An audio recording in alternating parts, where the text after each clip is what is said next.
Namaste and welcome to the Divas That Care Network. I'm your host, Gia-Raquel Rose, owner of Airs Above Yoga, and you are listening to Above the Ground podcast.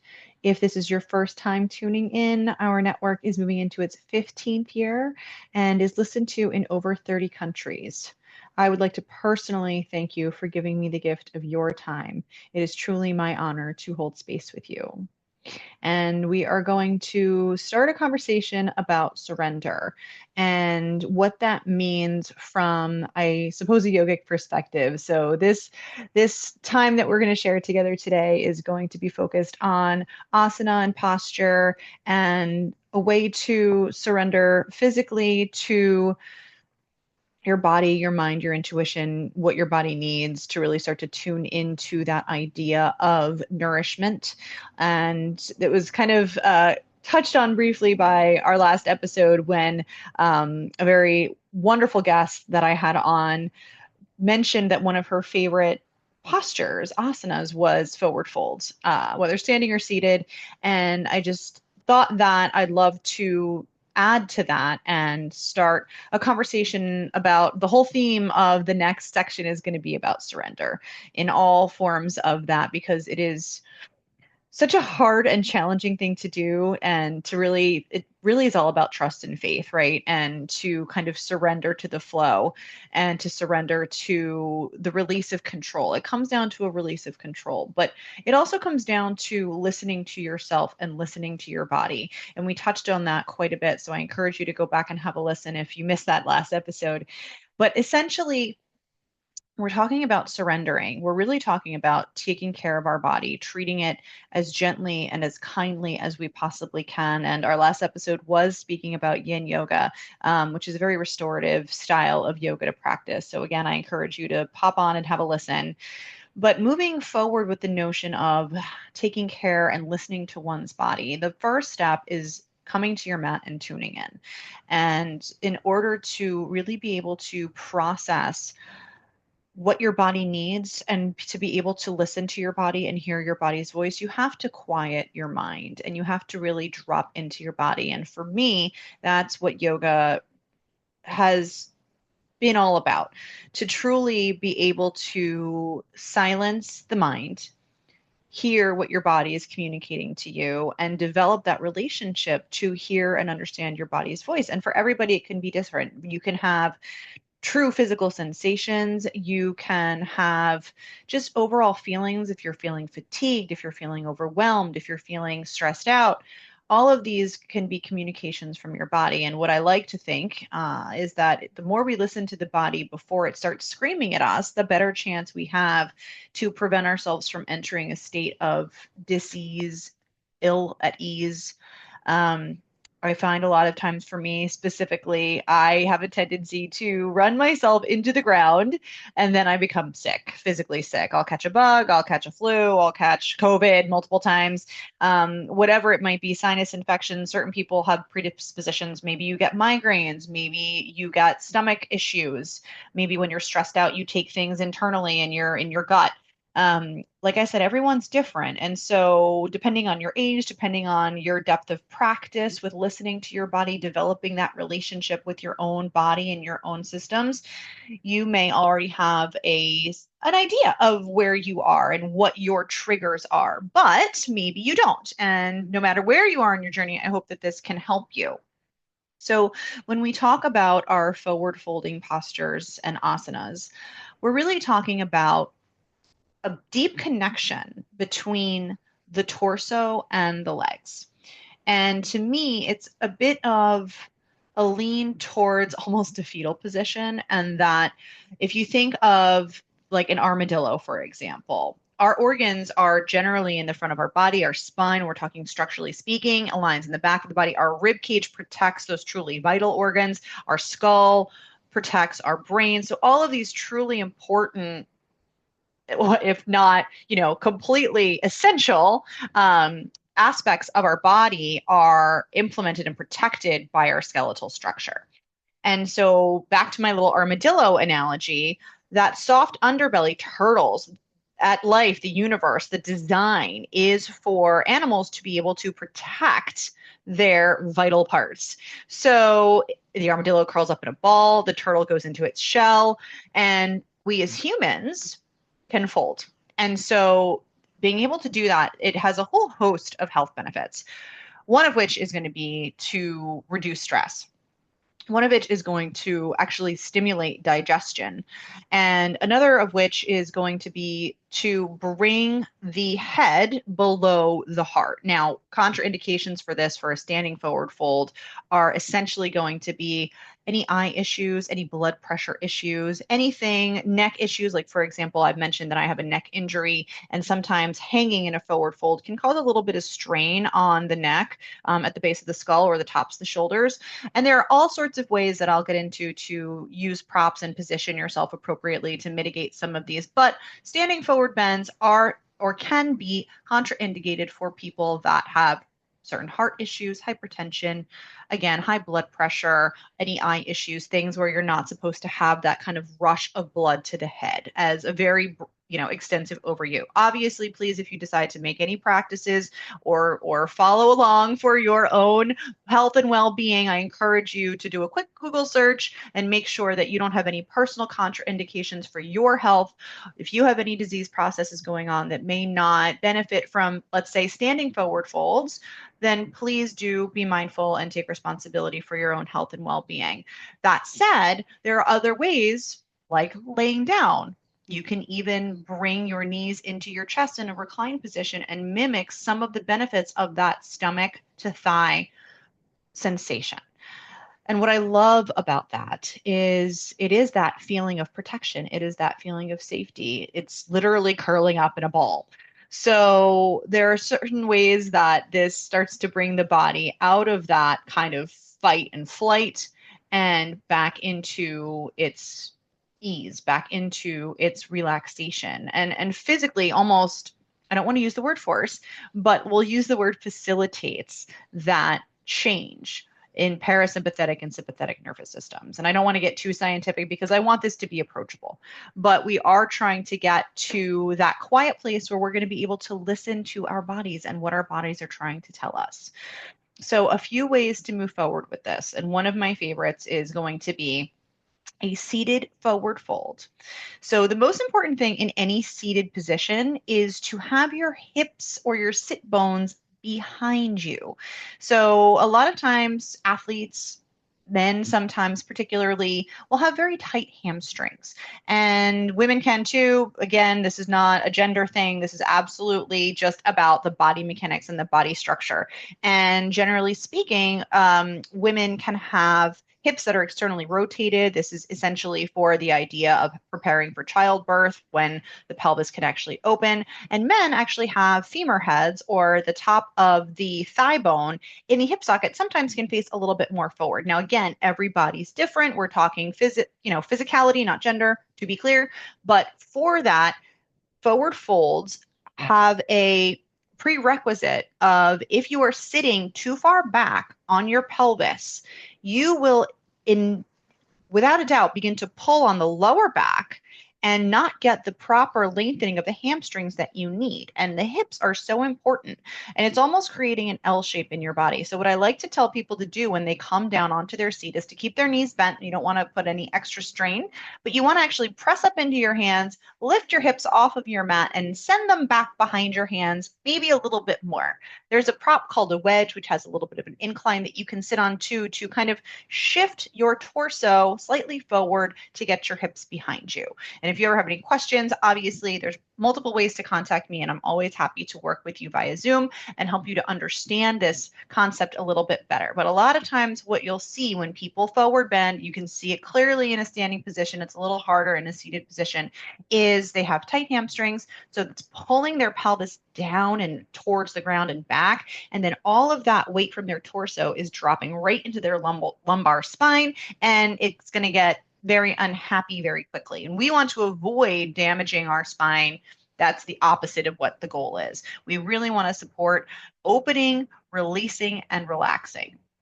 So with all that being said, once you get yourself into that position where your sit bones are behind you, and preferably you still have a bend in your knees, no matter how to, even if you can extend your legs, heels out, flat on the floor, and fold like a pancake on top of itself, I still would like you to try it this way. So, what I like to do is I like to get the sit bones behind me, and then I bring my knees into my chest and I hug the backs of my thighs with my hands, and I get that full body compression from my torso, my organs, my stomach, my heart center onto my thighs. And then what I'll do is I will, to get that lengthening aspect out of the hamstrings, I will very, very gently begin to slide my heels away until I start to feel a sensation of lengthening through the backs of the thighs. Also, a little tip that I know I will mention for every time we talk about any asana practice is the idea of equal and opposite contraction and release. And that is simply stating, much like the law of physics, every action has an equal and opposite reaction. Any muscle group that you are attempting to lengthen, you must alternately strengthen the supporting or opposite muscle group to allow the body part, the body area, to feel safe enough to release. The point of yoga is not to force a stretch. It's actually about strengthening and lengthening at the same time. So it's again bringing that union back in, that balance aspect back in. So if I'm going to attempt to, let's say, lengthen my hamstrings, the backs of my thighs, I'm going to engage my quads or the fronts of my thighs. And a cue that a lot of instructors, including myself, use is lift your kneecaps. And this works better in a standing forward fold because you literally feel the sensation of your kneecaps lifting. I will just say engage, squeeze, and try to bring your knees into your chest as actively as you are sliding your heels away from your hips. But this is one way to, again, I'm verbally describing what would essentially be an upright curled up in a ball, and then keeping that connection between your body and thigh. I'm sorry, yes, your upper torso and your thighs as you gently begin to extend through the legs. And the whole point of this is it doesn't matter how flexible your hamstrings are, it's about getting the contact of your belly and your thighs, and then resting your head and neck comfortably, getting that lengthening aspect all the way through the upper back, the shoulders. You're getting that traction by hugging your legs on the insides of those shoulder blades. And you're really dropping into that rounding, we'll call it armadillo sensation or turtle sensation of hugging and dropping in. And it really does start to release and quiet the mind. And this is why it's one of my favorite ways to do this posture. Again, if for some reason you want to practice it reclined, it's much simpler, very, very different, simply because instead of getting that rounded sensation, you would be potentially laying on your back, flat on the ground, and you would have your head and neck completely supported. So if, like me, you have a neck injury, if you carry a lot of tension in your neck and shoulders, and maybe it's not comfortable for you to have your head hanging down and forward, then having it supported, lengthening, getting that long grounded effect. It's going to have kind of the opposite effect, right? Because now you're grounding through the spine as opposed to the only points that are touching, which are the hips and the heels in the alternate position. But to that end, getting that feeling of laying down on your back, getting that full support of the crown of the head through all the way the tailbone, and then drawing those knees very simply into the body, hugging the knees into the chest, hugging around the shins if that's comfortable for your knees, and really still getting that feeling of the belly to the thighs. And it's just such a beautiful way to quiet, to self-soothe as an adult, if you will, and just begin to really tune in and close your eyes and be there and breathe and feel all of the sensations. Really turn your body on and your mind off and see what you notice. The point of this is to be there, right? To really truly be still present with yourself, with your body, and with all that it's trying to share with you. So here are two different options. Now, if you want a little bit more, we will talk about a forward fold. And there's a similar way to do this, which I mentioned when we were talking about yin yoga prior. But the one way to do it, which I love, is supported. It's gentle. It removes the balance aspect from it. And that is similar to the position on the floor, but using a wall. And still at the crux of this, and one of the most important things is to get the base of the sits bones, the base of the pelvic bones at the bottom, not the tailbone, not the sacrum, but the as far on the bottom of your backside, air quotes for those of you that are listening, to the wall, keeping that deep bend in your knees, keeping the contact between the belly and the thighs, engaging those quadriceps and keeping those quote unquote kneecaps lifted. And then again, releasing. And here's where all that neck, shoulder, if it's comfortable for you and it's safe for you to do, you're going to release that head and neck down towards the floor. You're going to nod your head yes. You're going to shake your head no. You can let your arms, if you want to, after grabbing the backs of the thighs, you can let your arms hang and get that traction, get that decompression of the spine, all while keeping your knees a little bit bent and keeping your hips up against the wall for that total support. If you're comfortable and you don't have any pinching, tweaking, uncomfortable or sensations in the lower back, and you feel like that you're getting that nice lower back opening and lengthening, again, because your sits bones are against the wall, then you can go ahead and gently even come side to side, tracing your fingertips around from heel to heel and kind of work into the sides. And again, breathing all the way through this. Anytime, it's another little known yoga secret. It's not really a secret, but if there is tension in your breath, if you are coming to a place where your breath is catching or it's difficult, you know that you're past your comfort zone. And while sometimes that's not the worst thing in the world, I will want to say that generally, especially if you're practicing without an instructor present, you have your own practice and you may be new to this, if your breath is fighting, if there's anything other than ease in your breath, back out of the posture and come to a place where it's very easy and comfortable for you to breathe. That is the most important thing, because that breath is flowing and cycling that prana, that energy, through your body as you move through these postures. And it's part of the process. So we want to make sure that we give the breath and honor the breath the way that we need to.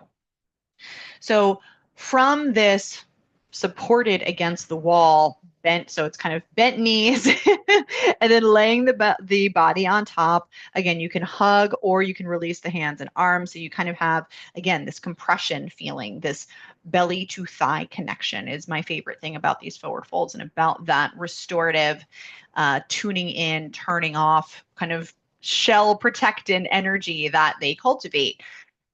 To add to that is you have a deeper practice and you practice forward folds and standing forward folds. You can do wide leg, you can do legs together. This is going to bring balance into it. It's going to create a little more strength. It's going to create potentially a little more strain through the upper back and neck, potentially. I always recommend having blocks by you so you can press your hands into.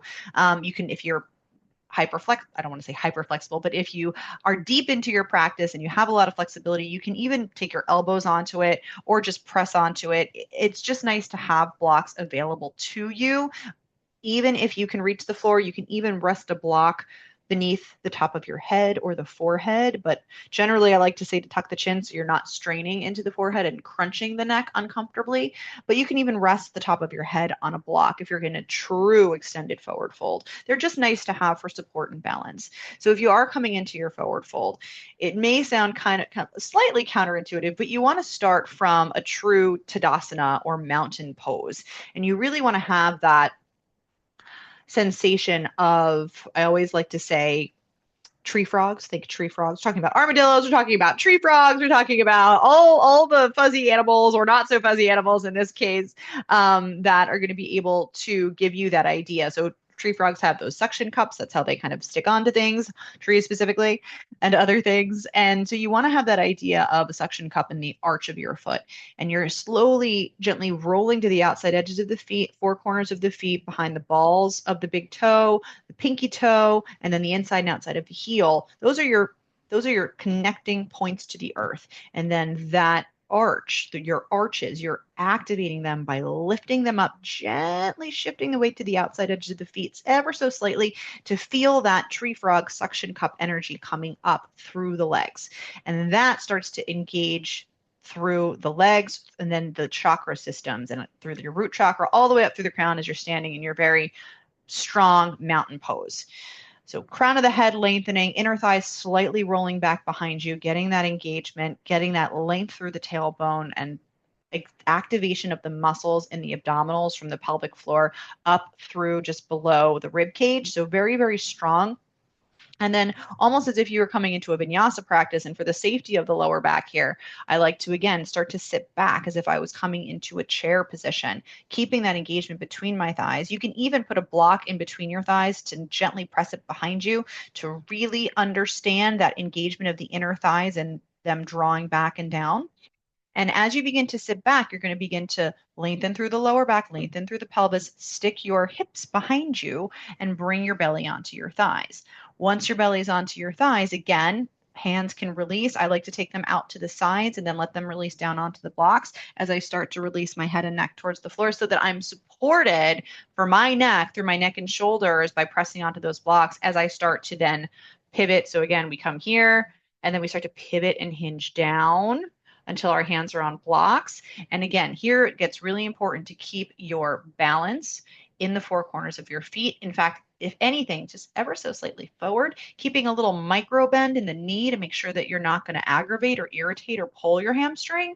And then beginning to again start to get that feeling of release through the upper part of the back, through the neck, pressing into the blocks to support if you need to, keeping those quadriceps nice and strong, keeping your lower abdominals and your core engaged the entire time, letting that lower back release with that tiny little micro bend in the knees to keep everything protected and engaged. And as we kind of as you are there, as you hang there, quote unquote, as you breathe there, a lot of sensations are probably going to start coming up because it's not a subtle posture. It's actually quite a very strong and strengthening posture.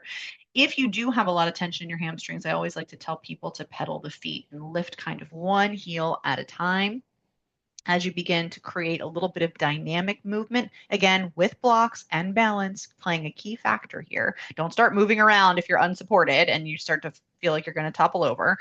And you want to do this safely. You want to make sure that you are grounded through the feet, that you have that little bend, that you have that release and that reverse traction through the spine and through the neck. And all of these things are going to set you up for success when it comes to a more dynamic forward fold. If you choose to do a wide leg forward fold, which is one of my favorites and honestly preferable for me as a female with my wider hips, I really prefer to have my legs out, and it will affect the hips a little bit more. So your hamstrings are still going to get a very, very good lengthening and strengthening, but it will affect for me the compression factor of the hip sockets in the front and sides. So play with this gently and carefully with your blocks, with your balance playing the key factor, and think about keeping the toes slightly internally rotated and the heels slightly externally rotated. Keep your toes and feet in line with each other when you take your legs away from each other. And again, as you come into it, if you're coming from an upright position, you're going to keep a little bend in the knee as you send the hips back. And then again, hinging forward and down, long spine, bent knees, hips back, core engaged. Come onto those blocks. And then I like to work onto my elbows and let my head and neck hang. And it's just another way to do it. You can do that against the wall too. You will have to take your feet a little bit farther away, farther from the wall to give your hips room to tilt back behind you. So the mechanics of your body allow you that balance and that room to fold forward. And what I am going to do is I'm going to post some videos to demonstrate a lot of these asanas that I've spoken about so that there's a correlation and something for you to follow along with. So it's not as abstract as me simply describing it, which is a lot easier to do as someone who knows what I'm talking about, but may not translate as I would like it to for people who are new to yoga or may not have a background and are not familiar with some of these asanas. Finally, one of my favorites, and while not technically a forward fold, but kind of a love or hate, is pigeon. And, I I struggle with pigeon because I have some injuries in my back from getting thrown off horses, and in my sacrum and hips, my SI specifically. And pigeon is, it's kind of one of those postures that will take no prisoners, and it's going to show you your imbalances, and you're gonna breathe into that. And I know I've mentioned before, pigeon's a big one.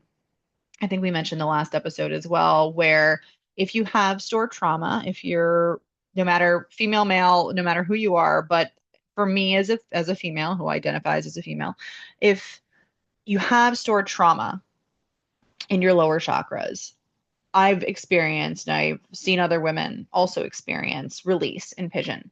And what I mean by that is potential release of energy and tears. And you may not know where it's coming from. You may not be prepared for it. It may kind of hit you. But as we're talking about the idea of surrender, I have to bring up pigeon because this is one of those big ones. It's a prone position as opposed to, the forward fold. Technically, a seated forward fold is also a prone position, but this is prone towards the floor on the mat without your legs are there, but it's not quite the same thing. So when we're talking about coming into pigeon, one of the easiest ways, and I will recommend blocks can be a little uncomfortable. If you have a bolster or a rolled up towel or a pillow, that'll be a lot more comfortable for you. Have that at the ready. And you're going to come to tabletop position as a prep for cat cow. Wrists are going to be stacked under shoulders, knees are going to be stacked under hips, and you're going to bring one knee under the body and you're going to take the knee in line with the same wrist. It's not going to come all the way up, but you're going to bring it up and forward. And eventually you want to work the ankle perpendicular to the front of the mat and to the opposite wrist. Now, the thing to note here is it's probably not going to get there the first time. Never force it because it's going to be weight bearing this leg. As this leg comes up, the back leg is going to start to work back. Now, there will be a point in time where you're going to have to come up off the back knee so that you can get it behind you. And one of the most important things with the back extended leg, because it will be extended, is to make sure that when you come down, much like in a low lunge position, you are in front of the kneecap and not directly on the kneecap, because it will feel like your kneecap's coming apart in two different directions, and we don't want that. So you want to make sure that you get it as far back as you can comfortably. You're going to be creating somewhat of a diagonal stretch in the root chakra and in the base of the pelvis. So be prepared for that mentally. And that's about where under that, let's say we're working with our right leg, under that right hip is where you're going to want to place your bolster, block, pillow, roll towel.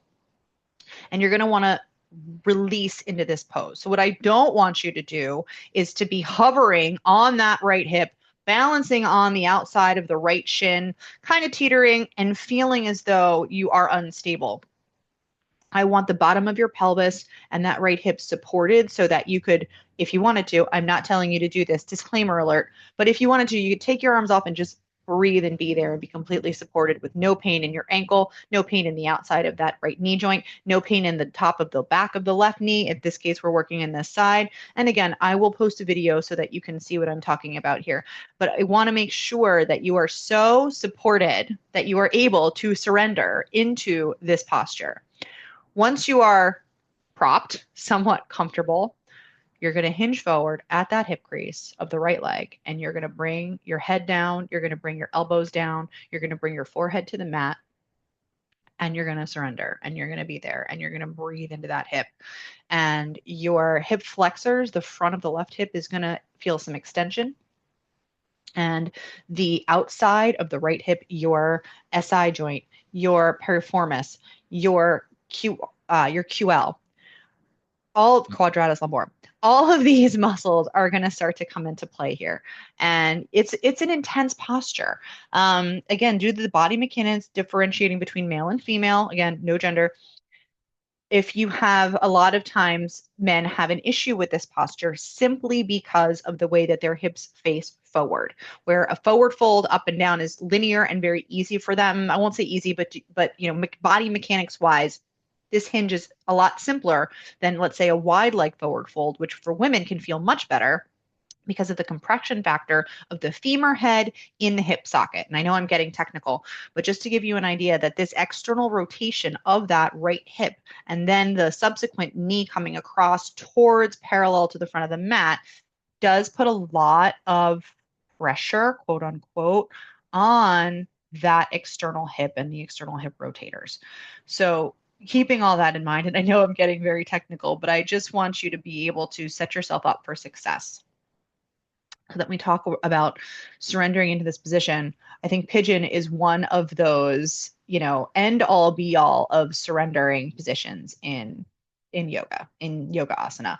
And the reason for that is because not only are you getting that connection of the belly to the thigh, pardon me, but you are also able to get the release of the forehead, the third eye chakra to the floor, that humbling, protective quote unquote armadillo or turtle sensation of the rounding of the back, the protection that your spine and your rib cage offers to your organs and your vital parts. And, the true release of the hips. And we carry so much. Our hips do everything for us. They support our spine. They give us the mobility to walk. Our pelvis is, a core structure of our body. If you break a pelvis, you're not going to be a happy camper. So think about the importance of that, the importance of your spine, the importance of your torso and your pelvis, and how creating suppleness in these areas allows for you to be able to release and surrender and be at ease. And the idea of tuning in to these positions and really quieting yourself and humbling yourself and ultimately hearing yourself. That's what it's all about. And a lot of times, especially as we mentioned last time, when you're holding these postures, you will hear yourself scream first. You will fight through that wall of discomfort. And the idea of surrender, I think, is so parallel to the idea of yoga asana. It's about surrendering to the posture. It's about surrendering to the release of the muscle group in its own time and offering the safety and support of the opposing muscle group to do it. And it's such a metaphor for how to surrender in life and how to trust in your higher self, source, whatever, God, whatever it is that you believe in, if you choose to believe in anything, trusting in that, having faith in that so that you can surrender to the flow. And much like in yoga, there's going to be that resistance. We're all human, right? We all come up against our own resistance in our own lives. We try to control things, right? We're always trying to control because if we know the outcome, then we know what's going to happen and we can plan and we can do X, Y, and Z. And it's a very, very dominant energy, dominating energy. And, a lot of times our plans don't go the way that we think or want them to. And we, by default, have no choice but to truly surrender to outcomes that may affect us. And like I said, pigeon pose is one of those postures where it's just you may even meet that resistance as early as bringing your knee off the mat and bringing it forward. There may be a lot of resistance in that hip flexor to move it forward for you. And then once you finally muscle your way, quote unquote, air quotes again, into that pose and you really start to lay there, you're gonna be like, well, this is wildly uncomfortable. Like my hip is killing me. Like, is it gonna pop out? This is not what I wanted. Like, this is not what I thought it was. I thought I was gonna relax. You told me yoga was gonna feel good. And you're going to hit all of these walls, all of these internal monologues, and if with enough propping, with enough comfort, with enough setting yourself up again for success and creating that solid foundation to trust yourself, that confidence in yourself. Think of the confidence in yourself as the block or bolster, that support of success under your hips to prepare you. You're able to then settle in. And at a certain point, you'll say, oh, wait a minute, that feels like it's releasing. Oh, wait a minute, I can actually sink into this pillow a little bit deeper than maybe I could as you breathe. So that resistance is going to be the first thing that flies into your mind. And much at life, you're going to face challenges and resistance.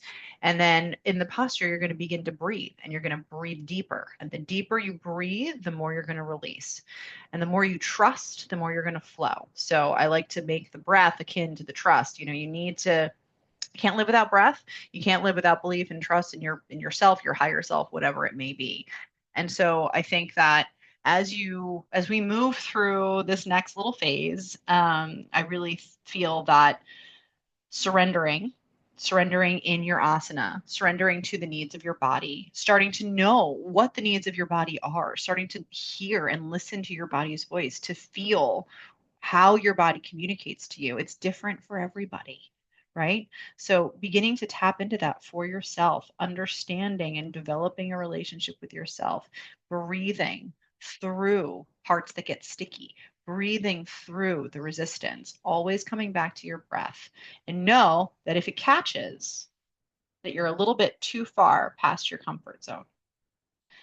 And again, always beginning to set yourself up for success. So I really hope that with some guidance, whether you Google or whether you tune in to the video that I'll post sharing the actual physical ways to move in and out of these postures safely so that there's a little bit of a frame of reference for you. I hope that you can begin to develop this communion with your body's voice, with how your body communicates to you. And so, as you do so, you're able to move through your daily life with the confidence, with the self trust, with the belief that you are safe in the space of surrender. And I think that forward folds again are a beautiful way to do that. I just want to tell you how much I appreciate each and every one of you for sharing your space with me. And so please feel free to share this space with others and with your loved ones. For more goodness, follow me on all the socials at Above the Ground Podcast or visit my website and YouTube at Airs Above Yoga. As always, please check out my other episodes and all of the amazing sisters on Divas That Care Network. Find us all on SoundCloud, Spotify, Odyssey, Apple, or anywhere else you might feel guided. And again, my name is Gia-Raquel Rose, owner of Airs Above Yoga, and you are listening to Above the Ground podcast, where every day is a good one.